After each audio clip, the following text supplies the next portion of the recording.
नमस्कार, मैं रघुनाथ प्रसाद आज चर्चा कर रहा हूं कि लगभग एक वर्ष बाद जो लोकसभा चुनाव होने जा रहा है अपने देश का, उसमें प्रमुख मुद्दे चुनाव के पक्ष और विपक्ष के द्वारा क्या हो सकते हैं। जहां तक केंद्र में सत्तारूढ़ भारतीय जनता पार्टी, जो लगभग 17-18 राज्यों में भी अकेले या सहयोगी पार्टियों के साथ सत्ता में है, उनका जो महत्वपूर्ण मुद्दा होगा वो निश्चित तौर पर अयोध्या मंदिर तो होना ही है, साथ साथ काशी विश्वनाथ मंदिर और मथुरा का श्री कृष्ण मंदिर भी होने की संभावना है। चूँकि इन दोनों मंदिरों के भी मामले डिफरेंट कोर्ट्स में सुनवाई के क्रम में बीजेपी ने स्पष्ट कर ही दिया है कि चूँकि हिंदुत्व उनका मेन इशू होगा, और ये माननीय गृह मंत्री जी ने गुवाहाटी की एक सभा में इसकी चर्चा भी की थी कि 1 जनवरी 2024 को अयोध्या का राम मंदिर तैयार हो जाएगा। लेकिन एक बहुत ही महत्वपूर्ण बात मार्क करने की है कि ऑनरेबल प्रधानमंत्री जी ने अपनी पार्टी के या एनडीए के सभी एमपीज को एक दिशा निर्देश दिया है कि वे अपने क्षेत्रों में जाएं और क्षेत्रों में जाकर सरकार के द्वारा जो भी योजनाएं चलाई जा रही हैं उन योजनाओं की जानकारी लोगों के बीच अवश्य प्रचारित करें, ताकि लोग जानें कि सरकार क्या क्या काम कर रही है। इसका स्पष्ट मतलब है कि माननीय प्रधानमंत्री जी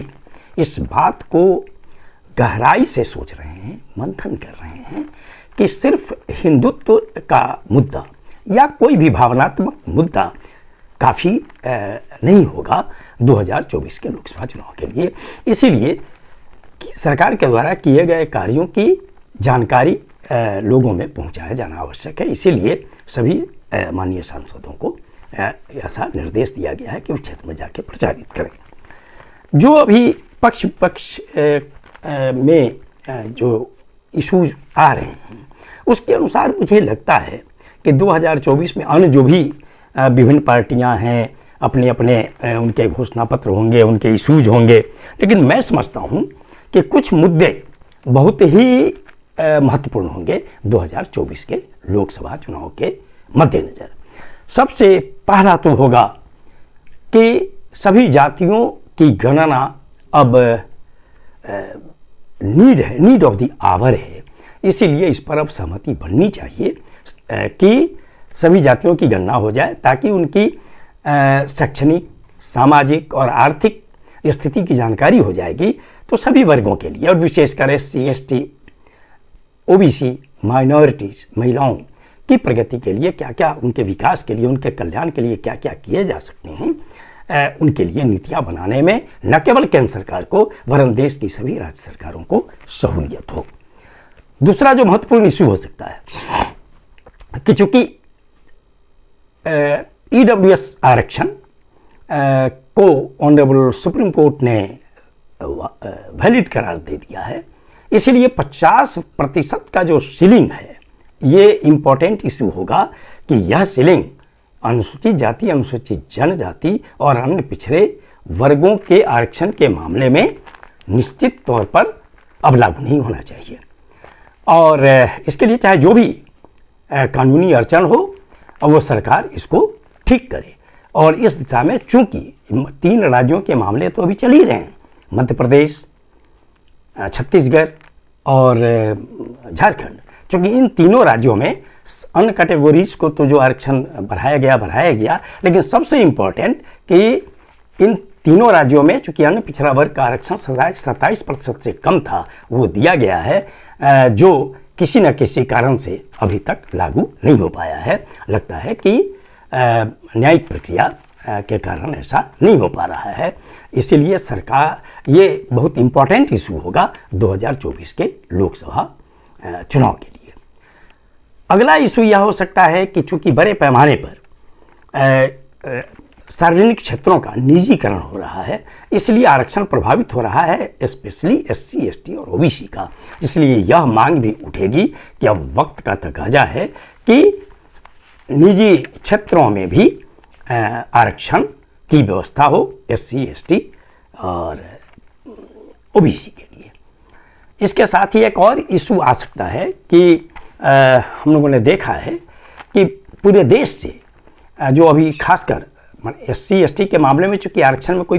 परेशानी इसलिए नहीं हो पाती है कि उनको सिर्फ जाति प्रमाण पत्र देना है, लेकिन अन्य पिछड़ा वर्ग के मामले में क्रीमी लेयर के इशू को लेकर बहुत ही परेशानी हो रही है, जिसके कारण खासकर जो निजी क्षेत्रों में लोग काम कर रहे हैं उनका चूंकि 1993 से लेकर अभी तक निजी क्षेत्र में काम करने वाले जो लोग हैं उनके पदों का वर्गीकरण चूंकि सरकारी क्षेत्र के मामले में ग्रुप A B C के रूप में या क्रिमिनल या नॉन क्रिमिनल के मामले में इक्विवेलेंस नहीं हुआ है, जिसके कारण निजी क्षेत्रों के जो अन्य पिछड़ा वर्ग के एम्प्लॉयज़ हैं उनके बच्चों को आरक्षण मिलने में बहुत ही कठिनाई हो रही है, क्योंकि उनके जो भी वेतन मिलते हैं इक्विवेलेंस के अभाव में उन वेतन को भी आय का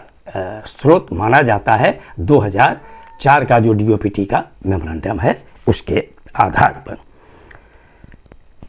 महंगाई भी बहुत महत्वपूर्ण इशू होगा, जिसमें कि जो घरेलू सामान हैं इसके साथ ही पेट्रोल, डीजल, खाद, बीज वगैरह के मामले उठेंगे। बेरोजगारी चूँकि बहुत दिनानुदिन बढ़ती जा रही है, इसलिए युवा वर्ग को लुभाने के लिए विभिन्न पार्टियां युवा वर्ग के बेरोजगारी को भी मुद्दा बनाएंगी। अग्निवीर योजना जो अभी प्रारंभ हुई है, चूँकि इसमें 4 वर्ष की नौकरी के बाद 1/4 लोग सेवा में रह जाएंगे और 3/4 लोग बाहर आएंगे, जिनके समायोजन की बात पब्लिक सेक्टर में की जा रही है, लेकिन आगे चलकर क्या होगा इसके लिए अग्निवीर योजना के भी समीक्षा की बात विभिन्न पार्टियों के घोषणा पत्र में 2024 के लोकसभा चुनाव के लिए आ सकती है। जहां तक ओल्ड एज पेंशन